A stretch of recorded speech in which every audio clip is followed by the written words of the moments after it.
Hello everyone, प्यारे बच्चों, आज की इस वीडियो में हम पोइट्री की लास्ट पोएम जिसका title a slumber did my spirit seal, जिसको विलियम वर्ड्सवर्थ ने लिखा है। पहले इस कविता को हम पढ़ेंगे। एक शॉर्ट पोएम है ये, जिसमें सिर्फ 8 पंक्तियां हैं। पहले इसको हम पढ़ेंगे और उसके बाद इस कविता के सेंट्रल आइडिया को हम समझेंगे। तो शुरू करते हैं। A slumber did my spirit seal, I had no human fears, she seemed a thing that could not feel the touch of early years. No motion has she now, no force, she neither hears nor sees. Rolled round in earth's diurnal course with rocks and stones and trees. प्यारे बच्चों, अभी मैंने इस कविता की 8 पंक्तियाँ आपके सामने पढ़ी, जिसका title a slumber did my spirit seal, जिसको विलियम वर्ड्सवर्थ ने लिखा है। अब हम इसके सेंट्रल आइडिया को समझेंगे। तो शुरू करते हैं। ये जो कविता है ना, इसमें कवि ने अपने किसी प्रियजन की मृत्यु पर अपना दुख व्यक्त किया है। इसका कोई ख़ास है, इसका कोई अपना है, उसकी मृत्यु हुई है, उस पर अपने दुख का इजहार किया है इस कविता के ज़रिए से। कवि इस बात से अत्यधिक दुखी है, बहुत ज़्यादा स्ट्रेस में है और परेशान है।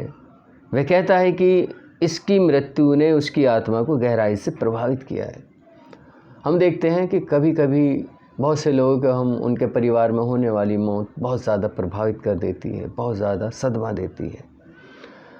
उसकी प्रेमिका जो मर चुकी है, उसकी मतलब कवि की जो प्रेमिका है, जो अब मर चुकी है, प्रकृति का हिस्सा बन चुकी है, अब वे कुछ भी महसूस नहीं कर सकती और उसे कोई डर नहीं है। जो इंसान मर गया, उसको अब किस बात का डर? इंसान को सबसे बड़ा जो डर है वो मौत का है, और जिसने मौत का मज़ा चख लिया तो उसके बाद क्या है? अब उसे कोई डर नहीं। अब वह सांसारिक मामलों से ऊपर है और अब पृथ्वी के अंदर शांति से आराम कर रही है।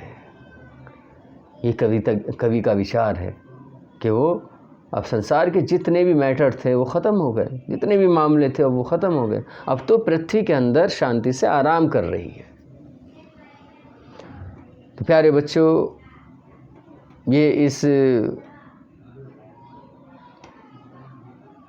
पोइट्री की लास्ट पोएम थी,